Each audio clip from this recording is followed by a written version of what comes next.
Alors, vous savez comment ça marche. On se fait une petite vidéo pour le délire. Enfin, après tout, cette chaîne s'appelle Nu Délire, donc restons cohérents, hein, tant qu'à faire. Donc, ce sera une liste qui fera une espèce d'effet miroir aux vidéos faites précédemment sur cette chaîne.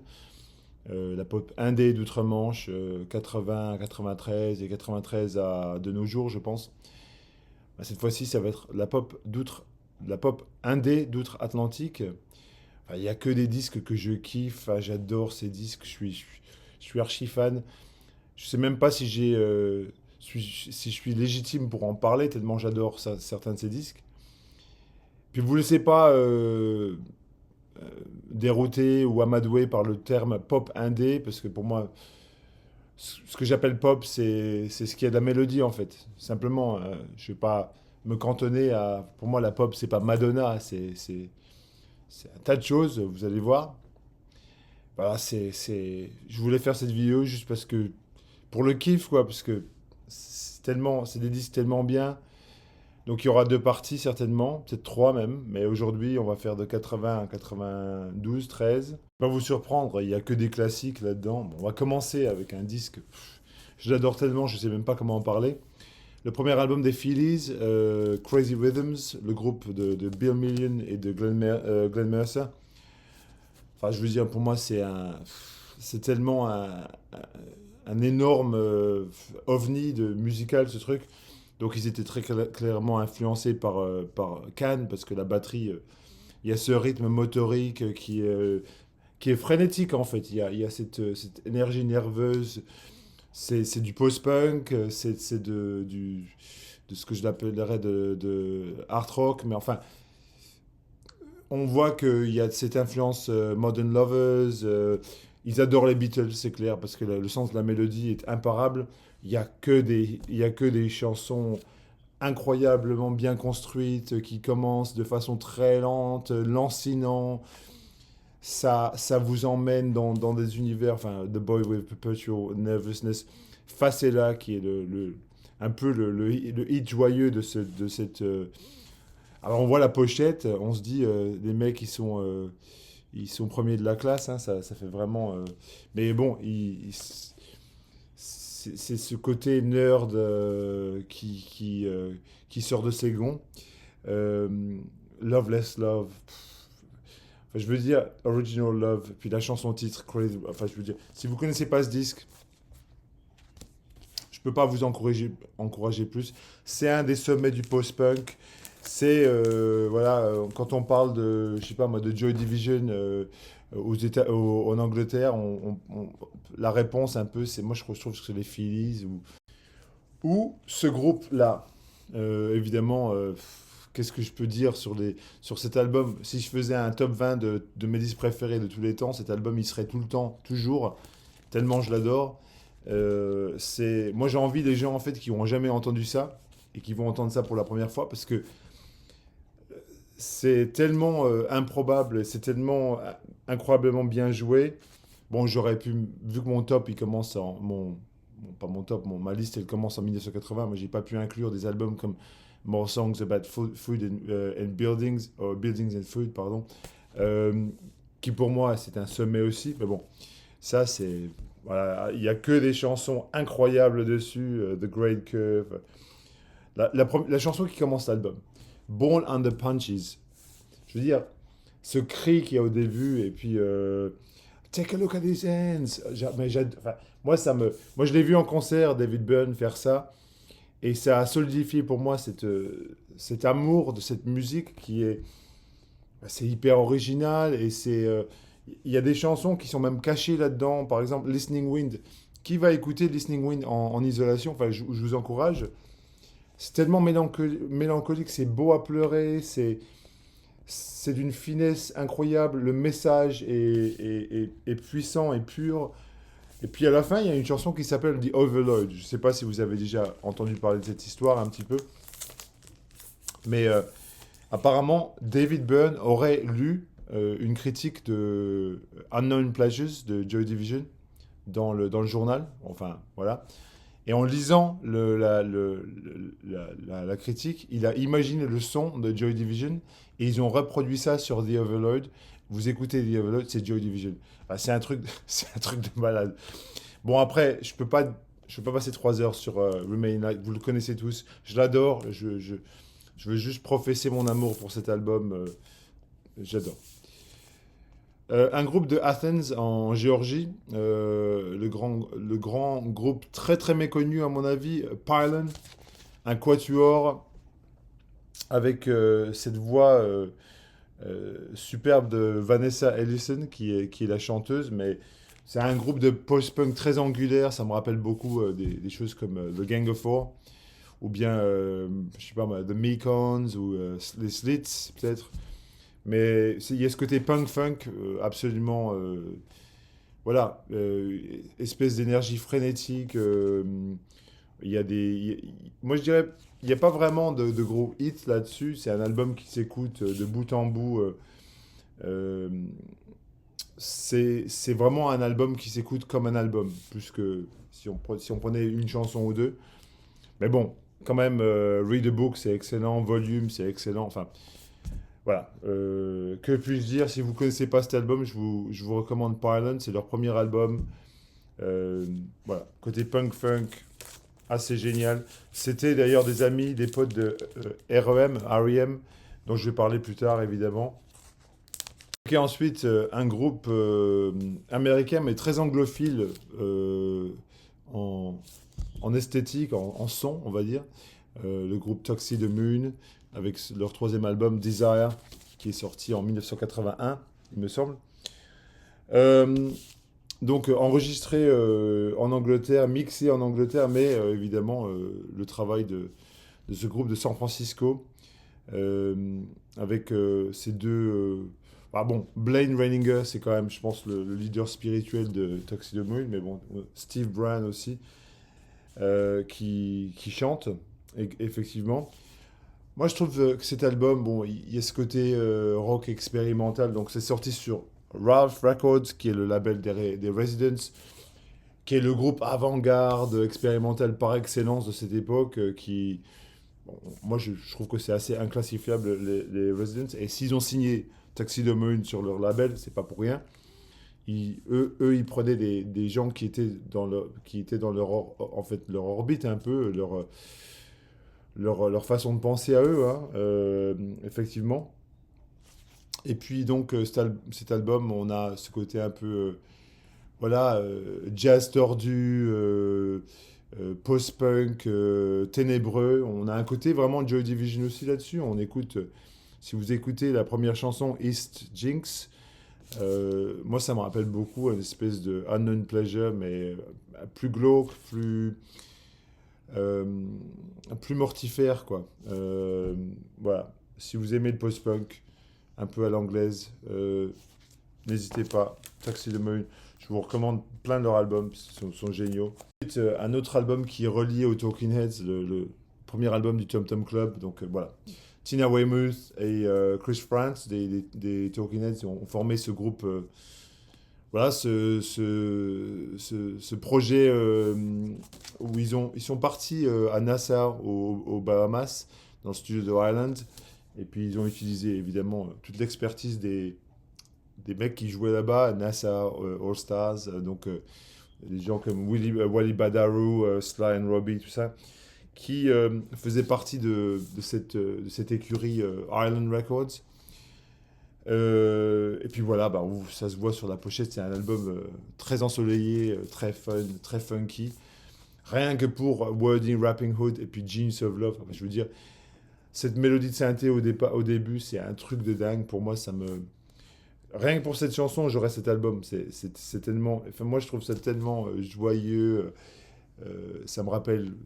Il y a un côté estival, jubilatoire, quoi. Cet album, pour moi, c'est tout ce que j'aime de cette musique post-punk, ces mélanges qui se sont passés à New York, enfin, à la fin des années 70, au début des années 80, quand on a, on a métissé le rap, le post-punk, la new wave, enfin, la musique latine et tout ça. Je retrouve ça vraiment très fortement dans cet album du Tom Tom Club. C'est magique, c'est magnifique. Euh, dans un style tout à fait différent. Et puis là, on passe de New York, on va à Los Angeles. Je voudrais vous parler d'un album que j'adore, qui est sorti en 1981, il me semble. C'est le premier album du Gun Club, Fire of Love, que j'ai ici dans sa version française. C'est l'édition française. L'édition américaine a une pochette rose. Je l'ai en CD, la version américaine originale, on va dire. Mais j'ai trouvé celui-là dans une foire au disque pour 5 balles il y a des années.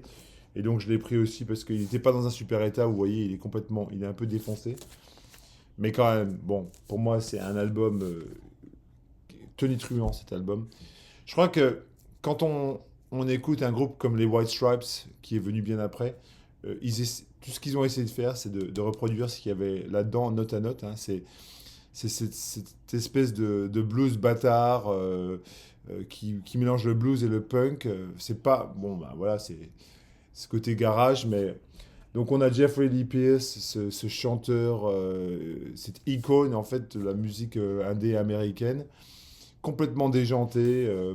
Et puis Kid Congo Powers, cette guitare slide folle. Enfin, il y a que des tubes là-dessus. Ça commence avec Sex Beat. Je veux dire, est-ce qu'on peut trouver une chanson qui ouvre un album qui est mieux que ça? Enfin, je veux dire, c'est Preaching the Blues, cette reprise de Robert Johnson. Voilà, She's Like Heroin to Me, Fire Spirits, Ghost on the Highway. Bon, bah voilà, c'est un album. Pour moi, c'est fondamental, c'est essentiel. Si vous avez jamais écouté ça, allez-y.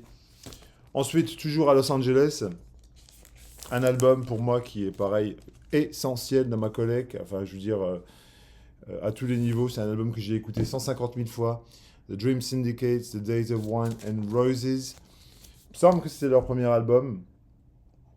Donc eux, voilà, c'est vraiment un mélange entre la musique psychédélique et puis le post-punk. Hein,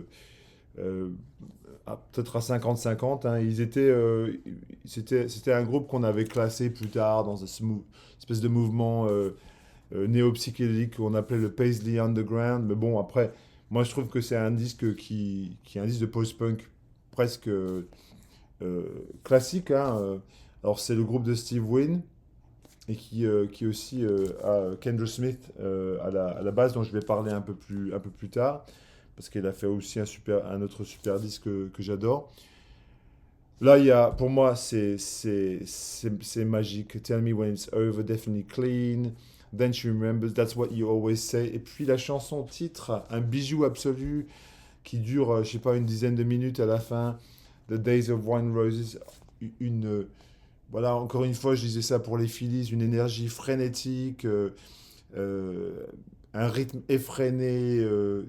Voilà, on a l'impression que ils ont pris du speed, quoi, et puis ils ont joué là-dessus. Enfin, c'est un album parfait. Pour moi, c'est la perfection. C'est sorti en 82. Encore une fois, si vous avez jamais entendu ça, voilà. Ensuite, je suis obligé de parler de Replacements parce que bon, alors ça c'est un groupe. Encore une fois, si on parle de l'indé américaine de l'époque, il y a trois ou quatre groupes qui sortent, voilà, qui sortent du lot. Et puis je pense que les Replacements c'est vraiment un groupe qui a perduré. Je sais plus si c'est leur premier album ou leur deuxième album, celui-là, ça date de 1984 en tout cas. C'est sorti sur Twin Tone. C'est un groupe de Minneapolis, les Replacements, et le chanteur Paul Westerberg, qui a cette voix un peu granuleuse, un peu. Euh, on a l'impression que voilà qu'il a. C'est ce côté un peu Dylan des premières heures. Euh, il y a aussi un côté un peu enfin, la façon dont chante Kurt Cobain, ce côté granuleux, graveleux. Euh, moi, je trouve que j'entends ça dans sa voix. Let It Be, alors ça, c'est vraiment ironique hein, comme titre, hein, parce que prendre le dernier album des Beatles ou comme titre, euh, I Will Dare, Favorite Thing, voilà, Androgynous, Gary's Got a Boner, 16 Blue qui est génialissime. Moi, ce que j'aime beaucoup avec cet album, c'est que c'est un album un peu de punk, hein, parce que c'est vraiment pareil, ils sont déchaînés, ils, ils ont sorti les guitares, ils ont tourné les amplis comme comme dans Spinal Tap jusqu'au niveau 11, voilà, et puis voilà, voilà, moi je trouve que c'est génialissime. Ensuite, un album avec tellement d'influence que Kurt Cobain en a repris trois chansons sur le MTV Unplugged. Je vous parle du Meat Puppets 2, le groupe de Kurt et Chris Kirkwood, qui était, je crois, d'Arizona, il me semble. Euh, Corrigez-moi si j'ai faux. Mais bon, alors, bon, il n'y a que des tubes là-dessus. Bon, bah, évidemment, Nirvana avait repris Lake of Fire, Plateau et puis Oh Me. Et puis on voit ce jeu de guitare mercurial. Enfin, je veux dire, Kurt Kirkwood, c'est un guitariste hors pair, hein. Je veux dire, la façon dont il a d'approcher les mélodies et puis les solos, enfin, c'est dommage, ils sont quand même mal finis, ils ont pris un peu trop de drogue, mais cet album reste vraiment leur apogée, je pense. C'est un album magnifique, Meat Puppets 2, je vous recommande. Je vais pas vous présenter Tom Waits, hein, voilà, son fabuleux Rain Dogs que j'ai choisi ici. Bon, ça fait partie de cette trilogie qui est phénoménale avec Swordfish Trombones et puis Frank's Wild Years qui sont tous vraiment essentiels, hein, à mon avis. Quand j'étais plus jeune, je ressemblais à ça. Ah, mais je rigole pas en plus. Maintenant, je suis plus jeune. Dommage. Mais j'étais jamais aussi cool que Tom Waits, malheureusement. J'aurais bien voulu. Mais bon, Singapore, voilà. Jockey Full of Bourbon, voilà. Union Square, Anywhere I Lay My Head. Ça, c'est un super album. On voit d'où ça sort. Il y a cette énergie biffartienne, ce côté tous azimuts, assez bricoleur, quoi. Euh, voilà, je vais pas passer 2 ans là-dessus, vous le connaissez très bien. Si vous avez jamais entendu Tom Waits, ben, c'est un bon endroit pour commencer, mais il faut dire aussi que il y a un côté assez abrupt à cette musique, hein, si vous n'êtes pas habitué à ça. Il y a un côté assez avant-gardiste, on peut pas le nier. Je suis obligé de parler de Arthur Russell. Alors, est-ce que c'est de la pop indé vraiment? Je sais pas. Mais pour moi, c'est essentiel, c'est de la musique que tout le monde devrait connaître et à laquelle tout le monde devrait accéder. Donc c'est World of Echo qui est sorti en 86, enregistré en 85. Donc c'est de la pop ambiante, c'est vrai, expérimentale ambiante, avec des arrangements qui sont hyper atypiques. Enfin, c'est de la musique avant-gardiste, hein, c'est clair. Mais on a des trucs comme Tower of Meaning, Soon to Be Innocent, Place I Know, Kid Like You, qui sont des classiques du catalogue de Arthur Russell. Donc si vous ne connaissez pas Arthur Russell, c'était un musicien qui était, de base, il était violoncelliste, mais après, vu qu'il était dans cette scène avant-garde, expérimentale de New York à l'époque, il a aussi touché un peu à tout. Il a fait de la disco mutante, comme on appelle ça. Voilà, il a fait de la pop, il a fait du folk, il a fait des disques de toutes sortes qui sont tous hyper atypiques. J'aurais bien voulu choisir aussi son album qui est sorti plus tard. Euh, euh, ça me sort, ça me vient pas son album de folk. Le titre me vient pas du tout avec le chapeau. Bah, vous me direz dans les commentaires, mais je l'ai là-bas. Euh, mais bref, voilà. Arthur Russell, génial. Je continue avec ce groupe.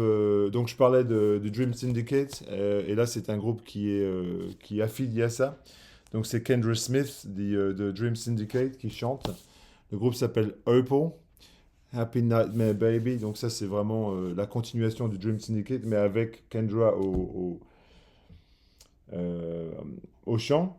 C'est un album, voilà, de pop un peu psyché. On est dans ce courant Mazzy Star, Dream Syndicate. Même, je dirais, on pourrait même parler un peu de cette. J'en parlais tout à l'heure, de cet élan Paisley Underground, hein. Bon, après. Voilà, c'est devenu un classique Rocket Machine, Revelation, Supernova. Puis la chanson, titre Happy Nightmare Baby, qui est vraiment excellente. Voilà, de la pop psychédélique de Los Angeles. Mais par contre, ça, c'est pas un album qui est facile de trouver.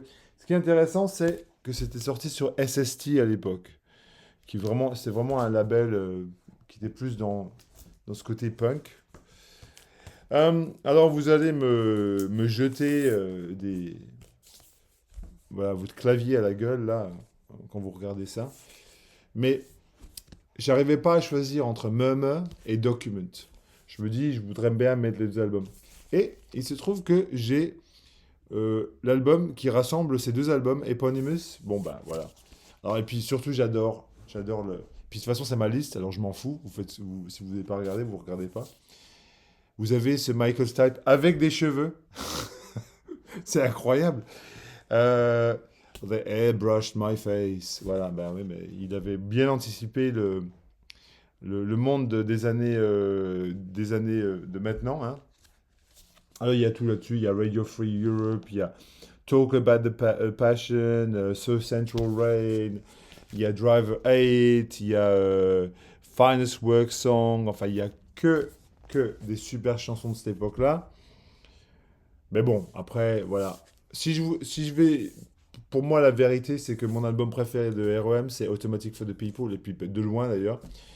Mais c'est pas un album d'indé. Pour moi, c'est un album mainstream à fond. Alors qu'à l'époque, quand ils ont sorti ces disques, c'était un groupe indépendant. C'est pour ça que j'ai sorti ça.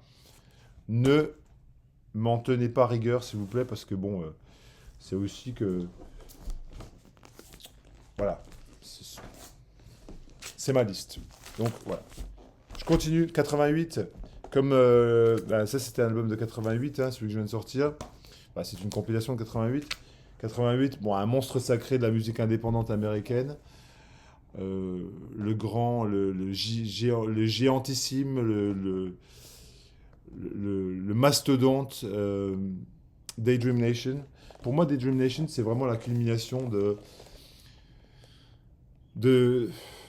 des années 80 de Sonic Youth. C'est-à-dire que bon, on a une évolution entre voilà, leur premier voilà, Bad Moon Rising, Evil, tous ces albums-là qui les ont fait petit à petit grimper vers cette stratosphère. Et puis là, on arrive avec un album en 88 qui est vraiment voilà, c'est le point culminant, c'est l'apogée de cette époque-là. Avant qu'il passe vraiment, à mon avis, vers un côté beaucoup plus mainstream, ils vont être beaucoup plus connus, notamment grâce à l'appui de gens comme Kurt Cobain, hein, on en reparle encore une fois, mais Sonic Youth est devenu plus un groupe, enfin, c'est devenu plus mainstream après ça, quoi. Vous écoutez Dirty, vous écoutez des albums comme Goo et tout ça, là, ils évoluent plus dans un côté. Alors, ça, je pense que c'est le point. Après, bon, il y a quand même Teenage Riot là-dessus, Eric Streep. Voilà, il n'y a que des classiques, c'est mélodique, c'est. Voilà, que dire. De mes groupes préférés, Galaxy 500, le groupe je crois que c'était de Boston, il me semble. On Fire, peut-être mon album préféré de Galaxy 500, qui était sorti sur Rough Trade. Là, en l'occurrence, je crois que c'était un pressage australien que vous voyez là devant vous, mais bon, peu importe. Il est donc voilà, ce trio de Dean Wareham, Damon Krukowski et Naomi Young. Euh, Ce côté lancinant, slowcore, voilà, ça s'écoute, voilà, soit tôt le matin, soit le soir avant d'aller se coucher, ça passe tout seul. C'est une musique qui est vraiment très sereine. Il y a ce côté, voilà, dimanche matin au soleil. Voilà. Puis, bon, je sais pas quoi dire en fait. Ensuite, que dire? que dire. Moi, j'aurais pu choisir Surfer Rosa aussi, parce que j'aime autant que ça, hein. Mais pour moi, franchement, cet album, si je vais sortir un album des Pixies pour m'écouter un album des Pixies, puis moi, les Pixies, je suis désolé, hein, je vais peut-être offenser quelques personnes, mais moi, ça s'arrête à Trompe-le-Monde. Enfin, vraiment, les 5 premiers albums, Surfer Rosa, enfin, celui-ci, Bossa Nova, Trompe-le-Monde, et puis ben, l'EP, évidemment, qu'ils ont sorti juste avant ça. Ça, c'est vraiment les Pixies pour moi. Après, c'est plus vraiment les Pixies. C'est devenu autre chose. Euh, j'ai eu la chance de les voir avec le line-up original. Enfin, c'est vrai qu'il y a cette dynamique incroyable entre Kim Deal et puis Frank Black, qui maintenant bah, n'existe plus parce que bah, il n'y a plus de Kim Deal dans le groupe. J'ai d'ailleurs même vu les Breeders jouer Last Splash dans son intégralité. Je vais parler des Breeders dans la deuxième partie, je pense. Mais bah, je veux dire, ça c'est un album qui est parfait, à mon avis. C'est la perfection absolue de Little. Du début à la fin, il n'y a que des chansons qui tuent. Voilà, et là-dessus, on a Mr. Greaves, on a Hey, voilà, Debaser, Tame, Monkey Gone to Heaven. Enfin, je veux dire, il n'y a que des chansons incroyables. Here Comes Your Man, Wave of Mutilation. Je veux dire, ça pourrait être le best-of des Pixies, quasiment. Tellement c'est bien. Euh, Ensuite, deux ou trois de plus, hein, je vais pas aller très loin. Un groupe dont j'aurais pu parler avant ça, parce que bon, j'aime beaucoup You're Living All Over Me et puis Bug. Mais j'ai choisi ce disque pour ce coup-là parce qu'en fait, on en parle peut-être pas assez souvent. Green Mine avec voilà, des super chansons comme The Wagon, Puke and Cry, Water, et la chanson titre Green Mine qui est excellente. Avec cette photo totalement iconique hein, de cette gamine en train de fumer une cigarette. Enfin, c'est complètement improbable. Je pense que ça va être la vignette de la vidéo, cette image, j'imagine. Euh, voilà, donc Jay Maskis, qui, pour moi, c'est un génie de la guitare. Le mec, Quand je l'avais vu en concert, j'avais vu reformer il y a peut-être plus de 10 ans, hein, à Melbourne. Il était avec Lou Barlow, qui était le bassiste du début, en fait, quand ils ont fait leurs 2 premiers albums. Et il est arrivé sur scène. Je raconte cette anecdote parce que je pense que c'est quand même amusant. Il est arrivé sur scène. Enfin, avant qu'ils arrivent sur scène, il y avait le mec qui est en charge d'accorder les guitares qui arrivait. Puis il y avait au moins 12 guitares. Et toutes les mêmes, hein, des Fender Jazz Master, là, ils jouent que ça, ou c'est quoi, des Mustang, ou je sais plus quelle est sa guitare, de différentes couleurs, et tout ça. Et il avait au moins 12 ou 15 guitares, et il n'en a utilisé qu'une pendant pendant tout le concert. Voilà. Après, voilà, un groupe hyper important pour moi, hyper important, que j'écoute encore toujours beaucoup avec grande affection. Je voulais parler de Crooked Rain, qui est leur album de 94, que peut-être j'aime plus musicalement, mais je pense que cet album est plus important pour moi, personnellement. Puis je crois qu'il y a ma chanson préférée de Pavement dessus, qui est euh, In the Mouth Desert, donc j'adore cette chanson. Ça commence avec Summer Babe.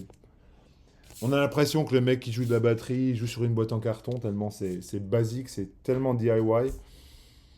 Puis bon, j'adore Steven Malkmus, Sparrow Stairs. Enfin, pour moi, c'est un des albums qui est. Pour moi, c'est fondateur de ce côté indé américain. C'est un des albums qui est fondateur de cette idée, quoi. Donc, je peux pas ne pas en parler.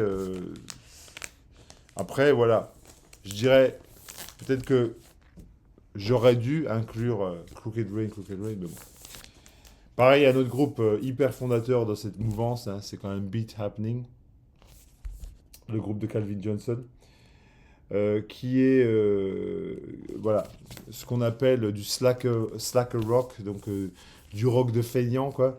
Mais c'est vrai que quand on l'écoute, on a vraiment l'impression que voilà, il cool Raoul, le mec, hein. Il fait des mélodies.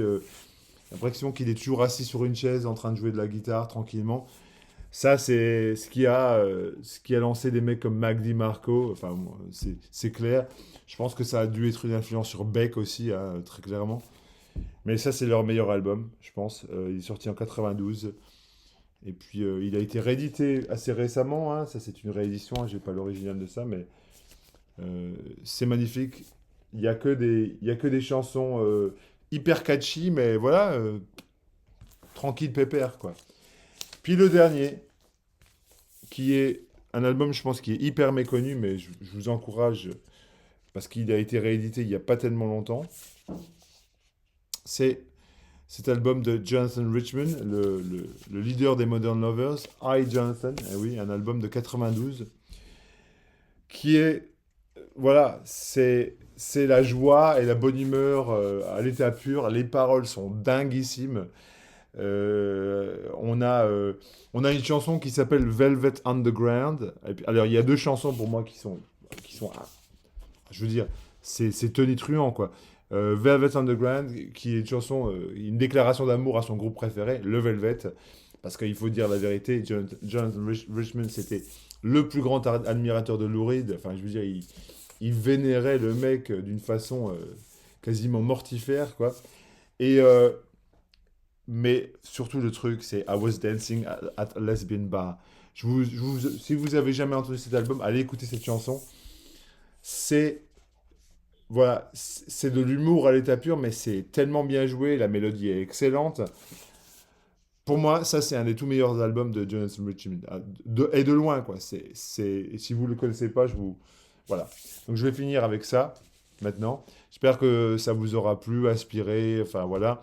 Puis, vous pouvez me laisser des commentaires, comme d'habitude. Et il y aura une partie numéro 2 où je parlerai peut-être de Nirvana quand même, parce que faut dire que ça a laissé l'ombre de ce groupe a été tellement. J'en ai déjà parlé au moins 5 fois dans la vidéo sans le vouloir. Voilà. Ok. Je vous aime tous. Et puis à bientôt.